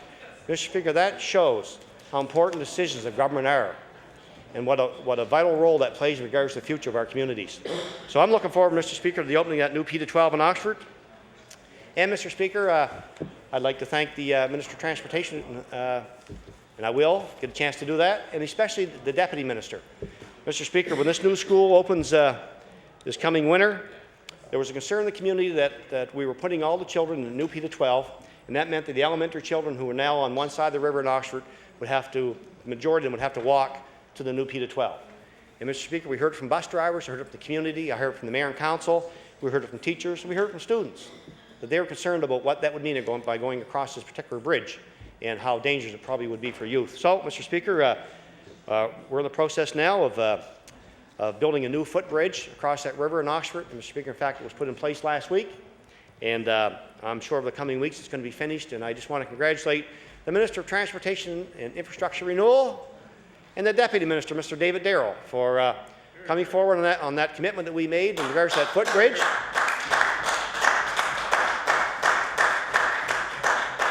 Because what we may not never know is how we've ensured safety of children by having that bridge in place, and that means a lot to the community, Mr. Speaker, and I'm glad that that's happening. So, Mr. Speaker, we've talked about a lot of communities. A couple of communities I'm very proud of, Mr. Speaker, River Hibbert and Joggins. And Mr. Speaker, it was mentioned here today about the fossil cliffs and about the national recognition in regards to World Heritage, and that, Mr. Speaker, happened last year. Mr. Speaker, there's new interpretive centers been opened in Joggins, and that was with the support of the three levels of government to the tune of $10 million. Mr. Speaker, there are people from all over the world already that are coming to Joggins, that are reading about it on the internet, they're reading about publications, they're hearing it through their friends and family, through education. And, Mr. Speaker, coming from all over to see the Joggins fossil cliffs, and, Mr. Speaker, they're not disappointed. It's amazing, some Tuesday mornings when I'm down there, go through the parking lot and look at some of the license plates that are from across our country, from down through all throughout the U.S. Mr. Speaker, it's quite a story to be told. 300 million years. And, Mr. Speaker, I can tell you the people of that area are very proud of what they have to offer, and I think this centre has really exposed Joggins to the world. And I want to thank all those who are involved in that as well, Mr. Speaker. And, Mr. Speaker, one of the other schools that's been debated in this House, we've gone to school board meetings. The school board again attempted to bus high school students out of a community to transfer them to an adjoining community, Mr. Speaker, where the kids and students did not want to go. Mr. Speaker, the parents didn't want them to go. The community didn't want them to go. Mr. Speaker, I didn't want them to go. And we've held many, many meetings in the community and outside. We followed the school board and had public meetings. And, Mr. Speaker, I'm pleased to say that the previous government made a commitment to keep that school there. In fact, Mr. Speaker, we announced a $6 million renovation to close the elementary school in the community and to turn the present existing community into a community school into a P-12. That means taking off an older part of the school, spending the $6 million and renovating that to a P-12, so these kids will know and the community will know that they will have their children receive their education in their community where they want to for many, many years to come. And, Mr. Speaker, I want to congratulate the community for that happening. Because, Mr. Speaker, there were a couple young kids, young students. One was Chris Terrio, and one was the late Tanya Proctor, who were instrumental, I believe, in regards to saving their school. Mr. Speaker, they were vice chair of their student council. They brought a lot of attention to the community by contacting the various media outlets. I'll never forget, Mr. Speaker, the day I received a call from this young Tanya Proctor, and she said, I want to talk to you about my school. And I said, yeah, well, we'll look at my schedule and see when I get there. She said, no, I want to see you today. And I have to see you today, and I will see you today. And we got together that day, and I tell you, Mr. Speaker, I formed a real close bond with this young girl. She was a tremendous, tremendous young person. And Mr. Speaker, unfortunately, she's no longer with us. But I know her in her community, she'll be with that community forever, Mr. Speaker, because every time people talk about that school and we talk about the fact children can now be confident they'll remain in their own community, they'll think of Tanya Proctor and Chris Terrio. And to their families, Mr. Speaker, I want to say thank you for all they've done for their home community. Mr. Speaker, down in Advocate, it's another very small community that I stood in this House and questioned our Minister of Education at the time about supporting that school. Because there was talk, Mr. Speaker, about busing some of those students out of the community. Now, Mr. Speaker, I don't know how many here have been to Advocate, but if you haven't been, I'd encourage you to go there. Advocate is a beautiful community. It's a beautiful community. I heard someone say that they thought they represented the lobster capital of the world. Maybe they do, but Advocate's right up there with them. Beautiful lobster the day of Fun Day, beautiful scallops, and but more than that, wonderful, wonderful people. And Mr. Speaker, they deserve as well attention. They're a small community. It's easy for government to forget these small communities because they're out of the way. Maybe they don't holler as much as maybe some communities would, the bigger ones. Maybe they're not as organized as communities in Halifax would be because it's easier access to us and all that. But I can tell you, Mr. Speaker, they're a very, very, very organized community and very proud. And Mr. Speaker, if you would look at the results of the students who graduate from Advocate, and I believe this past year they had 4 or 5 graduates. If you would look at the results of their marks and what I would put that up against any other graduate in Nova Scotia. And no disrespect to anybody else, Mr. Speaker, I'm just saying that shows that that one-on-one instruction in those communities, and they were so proud of that, Mr. Speaker. And these small communities, whether it's Advocate Harbour or wherever it is in Nova Scotia, represented by members all throughout this House, they deserve to have the opportunity to keep their schools, Mr. Speaker. And I hope that the members opposite who supported all those initiatives when they're on this side of the House will support those initiatives now, because you're in the position now to make those decisions. And Mr. Speaker, we'll be looking to the government for support of these great initiatives. In regards to Advocate, Mr. Speaker, I do want to ask the Minister of Health, and I will be over the next few days in question period, somewhere through estimates. We committed to the care centre in Advocate to almost $1 million for renovation expansion for various services in that centre, Mr. Speaker. And Mr. Speaker, I'm hoping that the Minister of Health and those who are responsible for the budget in regards to capital, with that announcement that's been made down there, will ensure that will happen. Mr. Speaker, the community of Parsborough is well known for many things, but what I think is going to put Parsborough on the map, Mr. Speaker, is tidal power. Very pleased this past week to see the Minister of Environment agree to through the environmental process to let the next step happen. I know there's 3 pilot turbines, hopefully, that will go in the water. I understand 1 for sure this fall. I'm not sure about the other 2. But I just wanted, for a moment, Mr. Speaker, mention someone who has been worked tirelessly on behalf of the community there, and that is Mayor Doug Robinson. Mayor Robinson has been the mayor for a number of years, and he's worked very hard for his community, for his people, but the one thing that he has worked tirelessly on is that tidal power project. Unfortunately, Mayor Robinson has some health issues right now. In fact, he has leukemia, and but I know he's struggling with that. But he so dearly wants to see this tidal power project become a reality. And I spoke to him here a couple weeks ago, and I know that he, even though he has these health issues he's dealing with, he still, for his community, wants to see that happen. And I know, Mr. Speaker, that it's moved along now. That from what we've been told, that I'm sure he's going to see that become a reality in the very near future. So we look forward to that. And I know, Mr. Speaker, that the Minister of Environment, who's also Minister responsible for fisheries, will ensure that the fishers in my area will have their concerns heard. They do have concerns in regards to what impact this may have. But I believe, Mr. Speaker, that that the Bay can accommodate both. We will be dependent on coal. As read by resolution today by the Honourable Member Cape Breton West, we will be dependent on coal for many years to come. But there are tremendous opportunities in my own area in regards to tidal power, to wind power, and, Mr. Speaker, as well to around geothermal. In Spring Hill, the geothermal issue, even though the mines has taken many lives, and have not been operating for many years. One thing the town of Spring Hill has been attempting to do over the last number of years, and that is to encourage business and community organizations and homes to take advantage of the geothermal energy. Mr. Speaker, for example, RoPac, which is a plastics plant, one of the biggest employers in Spring Hill, has reduced their energy consumption by about 40% as a result of using geothermal. And I know that a few weeks ago, the Minister of Justice, the Attorney General, was in Spring Hill with me, and I appreciate him coming and meeting with the community and talking about an issue that's very dear to my heart, which we'll be hearing about shortly here.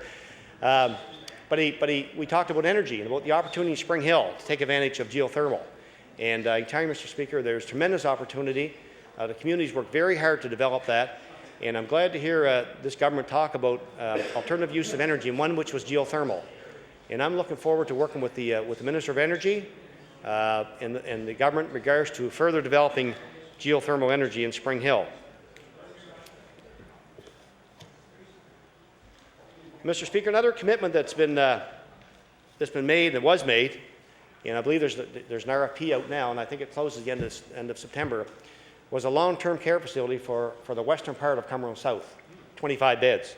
So, Mr. Speaker, we in our communities, like many communities that are represented in this room today, are seeing our seniors having to say goodbye basically to their loved ones, to have them transferred out of the community to a long care facility, not only outside the town, but outside the county as well, and sometimes in other parts of the province.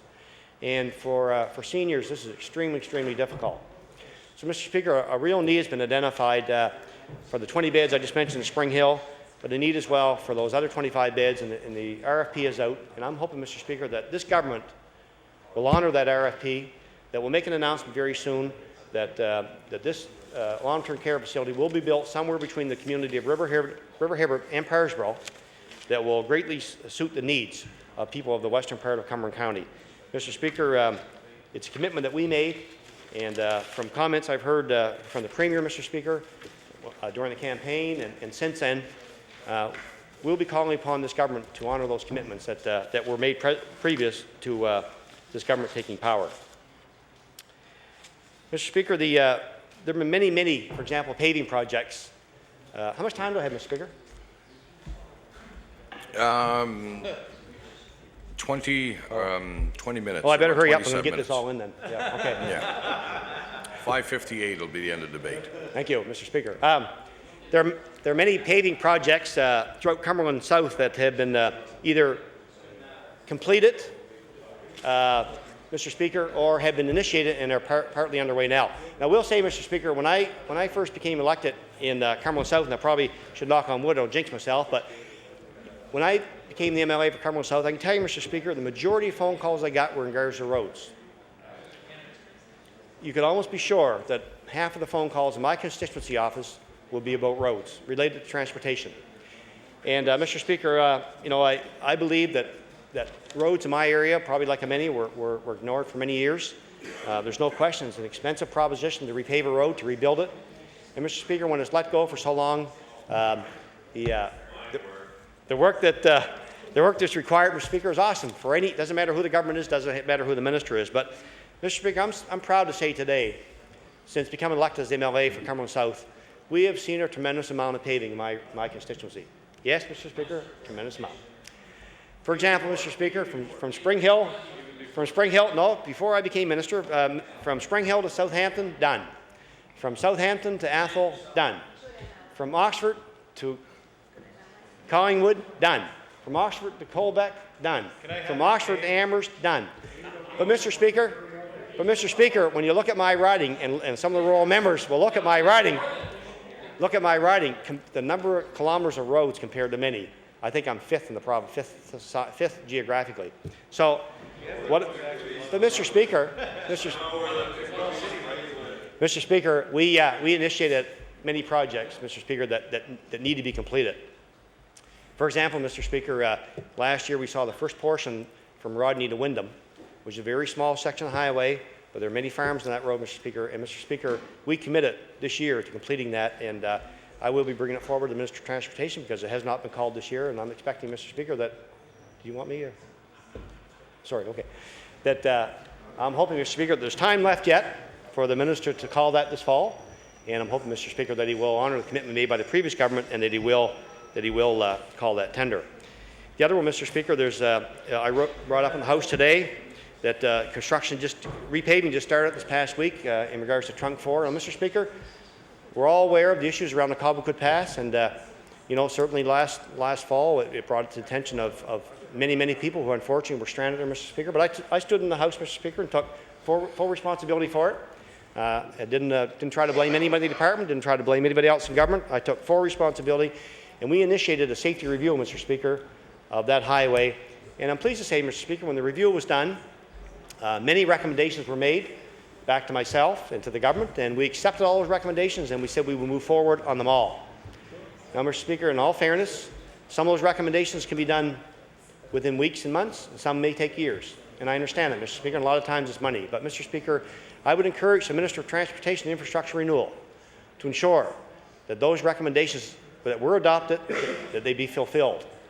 Mr. Speaker, there's a tremendous opportunity there to ensure the public have a sense of safety when they travel that highway. But even more importantly, Mr. Speaker, when that highway is closed, and it's not just closed during snowstorms, it was closed, it's been closed on occasion, Mr. Speaker, when because of accidents.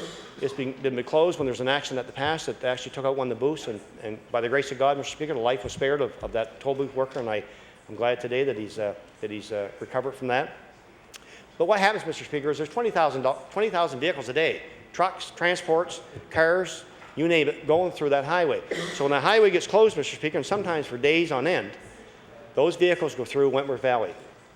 And, Mr. Speaker, earlier today, the Minister of Transportation referred to it as Death Valley. And yes, it was, unfortunately, called that. And I will say previous Liberal government made the decision that, right or wrong, they made the decision to divert that traffic out of that community and to put it through over the Cobequid Mountain. And thank you, Mr. Speaker. One thing I have to admit that moving that highway did was save lives. And I want to say thank you to the previous government for that, because although there was a large controversy in the community, a huge controversy over tolls, of which I was part of, Mr. Speaker, I will have to admit that moving that highway saved lives. And that's what's most important, Mr. Speaker. It really is. It's the most important thing for us. But, Mr. Speaker, by diverting that traffic through the valley, you can imagine a highway that's been basically allowed to deteriorate since the new highway opened. Mr. Speaker, puts a huge challenge in that community. When I brought the issue forward today, I said to the minister that making changes, engineering changes to the design of that highway is wrong. Narrowing the width of that pavement is wrong. Doing away with the shoulders is wrong. Doing away with the turning lanes is wrong. Doing away with the passing lanes is wrong. Mr. Speaker, we're going to put all that heavy traffic back through the Wentworth Valley. It could end up being weeks, months, we don't know, in a community. And by the way, Mr. Speaker, that highway goes within feet of an elementary school. And, Mr. Speaker, it's not fair to that community. The community are really, really concerned about what impact these changes in regards to this paving are going to have in their community. Now, Mr. Speaker, I want to say again, I appreciate the answer I got today from the Minister of Transportation. He guaranteed that the passing lanes will not be eliminated. So I've already made the call and told the folks that. They're half happy. Half happy. Well, the other thing, Mr. Speaker, I also told him that the minister agreed today that he would ensure that highway will be safe year-round, not just in the winter, and we're very happy with that. And, Mr. Speaker, he agreed, as we all heard today, to come to me with the community. We're going to have a public meeting, and we're going to introduce the minister to the community. I'm going to show him the Trunk 4 and the changes that have been made, and let him see for himself, because I think once he sees what's happening there, I think he'll agree with me that we have to restore that back to its engineering design that it was last week before they started to eliminate those things I just talked about. But I do thank the minister for assuring the House today and the community in Wentworth that the passing lanes will not be eliminated. That's a good first step, Minister, and I really do appreciate it.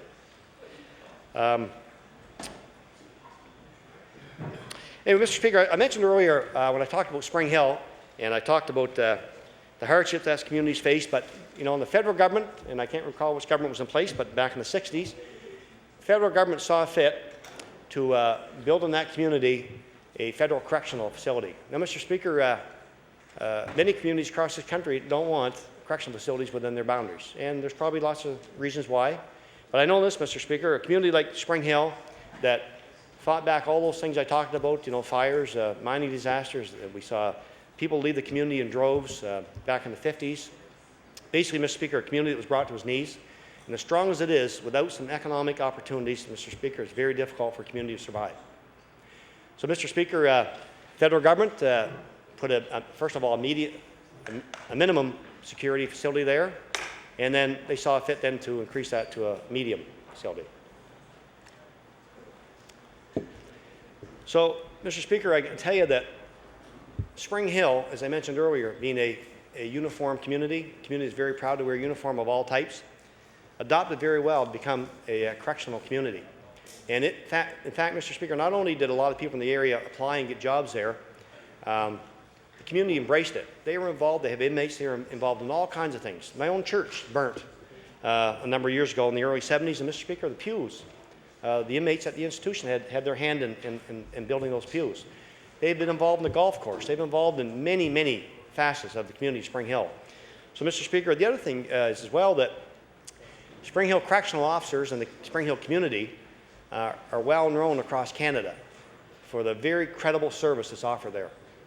I believe the federal government of Canada and Corrections Canada hold Spring Hill up on high because of how that community has embraced the correctional facility and what they've been able to do there. And Mr. Speaker, today, with hundreds of employees, hundreds of inmates, in fact, it's a clearing center for Atlantic Canada. So if you receive federal time in Atlantic Canada, you go to Spring Hill, and you're processed there, and it's determined there where you go to serve your time. And Mr. Speaker, that just didn't happen because they need a place to do it. It's because of the credibility of the staff who worked so hard. And as I said earlier, Mr. Speaker, they're even doing core training. I think it's probably unheard in this country. Federal government, Corrections Canada, are doing core training for their staff at the community center in Spring Hill. Now, Mr. Speaker, they just didn't do that because they were looking for a spot to do it. But I can tell you, Mr. Speaker, they're doing it because this is a correctional community that's embraced the opportunity to have a correctional center there. So, Mr. Speaker, that brings me to provincial correctional facilities. Now, Mr. Speaker, when the government of today was on this side of the House, they criticized myself, they criticized the former Minister of Justice from Cape Breton about beds and about correctional facilities and the high demand and need for correctional facilities for adequate space in Nova Scotia. Mr. Speaker, I agree. And it all comes down to where do you find the money to do these things? Health, education, corrections, and so on, roads. But Mr. Speaker, for all kinds of reasons, it was decided that the last two remnants of the last centuries, in fact, the 19th centuries, jails is what they were then, needed to be replaced. And Mr. Speaker, the sooner they can be replaced, the better, for all kinds of reasons. So, Mr. Speaker, we embarked upon looking at where would we build these facilities. Well, Mr. Speaker, I can tell you that staff in Justice, one gentleman who's retired now, Fred Hansberger, who I have a lot of admiration for and is well respected in the correctional community across this province, identified a possible site in Spring Hill for a new correctional facility in Cumberland County. Now, Mr. Speaker, back when those jails were built, and that's what it was a jail, they could be built anywhere because as long as there was space to put the building up, it didn't matter what else. But today, Mr. Speaker, with buffer zones, with issues around security, both for inmates, for those who work there, for all kinds of reasons, Mr. Speaker, you can't just build on the space of the footprint of the building. And in this case, Mr. Speaker, the province acquired 33 acres from the town of Spring Hill at no cost to the province. The land was transferred to the province for, I believe, for $1. The province paid for surveying.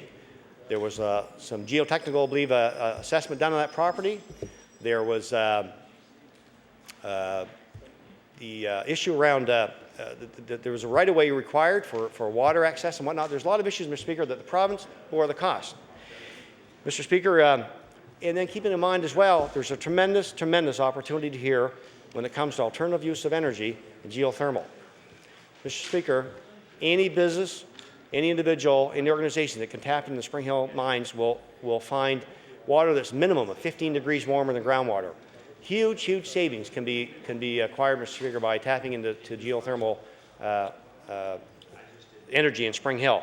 And Mr. Speaker, remember as well that same energy in the warmer summer months gives you air conditioning as well. So it's a win-win all the way around, Mr. Speaker, for all kinds of reasons. And Mr. Speaker, Now, Mr. Speaker, geothermal, that's right. The Deputy Premier recognizes that, and I appreciate that. He comes from a mining community, and tremendous opportunity. And we all should support. That's right, in Spring Hill. The only community center, as I talked about earlier, the only one that's heated geothermically, and the ice with the ice cube machine. So, and North America, best we know, North America. So we should all, no matter what side of the house we're on, we should all support these former mining communities. Stand together. Remember people who gave their lives. Put everything else aside, politics aside, and do what's right for these communities. Pardon me? Well, you're shaking your head yes. You're shaking your head yes, so that's all I need to see, Mr. Deputy Premier. So Mr. Speaker, but there's something else here, Mr. Speaker, that needs to be explored in regards to this correctional facility center for Spring Hill. I talked about the history of the community. I talked about corrections, credibility across the country. I've talked about the federal government doing training in the local area. I've talked about geothermal.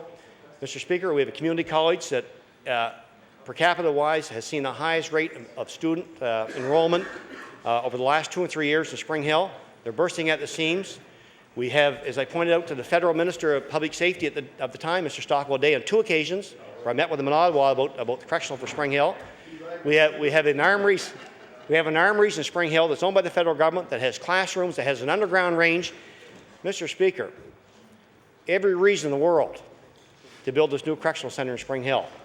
And Mr. Speaker, I didn't just want to talk to you about the history of the community and leave it at that. I want people to know, Mr. Speaker, in this government, that this community is dependent upon the Premier honouring his commitment that he made during the campaign. And Mr. Speaker, we'll talk about it in the next couple of days, but the Premier said that he would honour Tory commitments. Now, I was a little disappointed, Mr. Speaker, to read in the throne speech when it was read that he said almost all. That's not what Nova Scotians were told, Mr. Speaker, during the campaign. They didn't say almost all. They didn't say some. They didn't say let's pick and choose ones we like and the ones we don't like. He said commitments were made. Now, Mr. Speaker, if anybody in this House, if the Premier, Mr. Speaker, in all due fairness, due respect, would stand here and tell me that he doesn't think a commitment was made to the people of Spring Hill, he'd be the only one in Nova Scotia, Mr. Speaker, that would believe that. Because I can provide documents, I can provide designs, I can provide statements that are made by ministers representing the government with the permission of the Premier. So, Mr. Speaker, see, it's pretty obvious already. They're going to try to, I'll choose my words, try to relinquish on the commitment. But, Mr. Speaker, this is very clearly to me, this decision, Mr. Speaker, is about one thing. And you better hear this. It's about credibility, and I mean that. Spring Hillers are watching what this government does. Spring Hillers are paying very close attention to what was said during the campaign. Spring Hillers know what they were promised. Spring Hillers know what they deserve. This community has been down and out for many, many years. Various governments have tried to help them. Finally, a commitment was made by the previous government, by the Premier, by myself, by the Minister of Transportation at the time, what was going to happen. Well, Mr. Speaker, you know, I hear some comments across the way. I'll give the all member time to sit. I'll sit down. She wants to take some of my time to say, has something to say. Mr. Speaker, you know, people can smile about this and think this is not a humorous issue, Mr. Speaker. This is about survival of a community. And I can tell you, Mr. Speaker, and during campaigns, I've had 5, and you can talk to people in my constituency. The only promise I ever made to anybody in my riding was to do the best I could for them. But I will make a promise here today. If that commitment by the previous government is not honored, if this government and the Premier don't honor, I'm going to tell you I will spend the next 4 years, every chance I can on my feet in this House, reminding the Premier and this government and this Cabinet that they've knocked the knees out of a community that has been knocked down for a long time. Every chance I have to stand here, I will remind the Premier, the Deputy Premier, and every Cabinet Minister, whether it's in here or outside through the media, that a community that needed your help, desperately needed your help, that finally saw some light, that thought finally they were going to get something that was positive for the community, had it dashed. And by who? By the NDP government. And I will remind, not only here in this House, but every day of my life, I'll tell you, as long as I'm here, and in the further elections, minutes or seconds? 5 minutes. 5 minutes. That's all right. I'll be, as the member for Digby and Apple said one time, I'll be back for another day. I remember he said that, right? And he's been back many times, to his credit.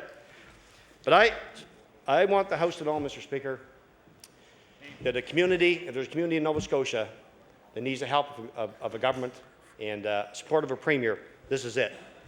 We know what was said during the campaign. We know what he said publicly.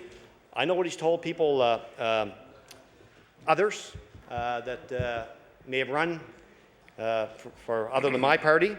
And I can tell you, Mr. Speaker, that we're going to hold this government accountable. I intend on making that my that'll be my goal if this government doesn't honor that commitment, because it was promised. Mr. Speaker, there's a couple other commitments. You said about 5 minutes? 4 minutes. No, Mr. Speaker. There's several other things I want to talk about, and I'll save them probably for estimates for question period. But gas tax. No one likes paying tax. And you know, Mr. Speaker, I've watched over the last number of months. I never ever thought I would see anybody that wanted to be a leader in this province. I thought our goal here was to bring communities and people together, not divide. And Mr. Speaker, I can tell you right now, people up my way are starting to question how anybody could suggest that somebody who lives in Nova Scotia could pay a different tax in one community than they could in another community. Now, Mr. Speaker, yes, there's a problem. There's no question about it. People who cross the border into Moncton and Sackville and so on from Cumberland County, it is having a tremendous impact, negative impact on business in Cumberland County. But, Mr. Speaker, by putting a boundary up in Cumberland County or between Cumberland and Colchester, wherever you're going to do it, is only going to create a further problem for business somewhere else in Nova Scotia. I'd plead with this government not to do that. Find a way. If you're going to reduce the tax on gas, so be it. Then do it for all Nova Scotians. And you know, people up my way might say, you know, I should just be standing up for the people in Cumberland South. Well, maybe I should. And maybe the decision of the UARB, where I understand you're going to put the decision off to, and I'll be there, by the way. You know, to suggest that you're going to put neighbors against neighbors. We have people who live in the country who travel into, for example, Amherst to buy their groceries. And, you know, Mr. Speaker, you're going to put community against community, you're going to put families against family, you're going to put individuals against individuals. And it's not fair. There's got to be a better way. Mr. Speaker, by drawing that imaginary line within our province is wrong. And I'll tell you, Mr. Speaker, you may think you're going to save a business in one community, but you're going to drive somebody else out of business. It's going to cause someone else, Mr. Speaker, to go out of business because of that. Mr. Speaker, you know, there's so much more I want to talk about. Teachers' assistants. You know, I've heard over the years a lot of comments from the side of the House, and I agree with them, Mr. Speaker. My wife was a teacher for 36 years, and she told me when we have full inclusion in classrooms, those teachers are being tasked with so much. They need our help. And right now, Mr. Speaker, we're facing a reduction of over 30 just in my area. And Mr. Speaker, it's going to have a negative impact on classrooms in my area. And Mr. Speaker, I'll plead with this government, and I'll allow school boards to do that. Provide them with the resources they need to give teachers the support that they so desperately need. Mr. Speaker, I got some other comments I want to talk about. I'm going to save them for another day. But Mr. Speaker, I do thank you for your indulgence here today, and I thank the House for listening. I look forward to bringing some of these issues back another day. And Mr. Speaker, on that note, I move adjournment of debate. The motion for adjournment has been made. Is the House ready for the question? All those in favor of the motion? Aye. Those against? Motion is carried.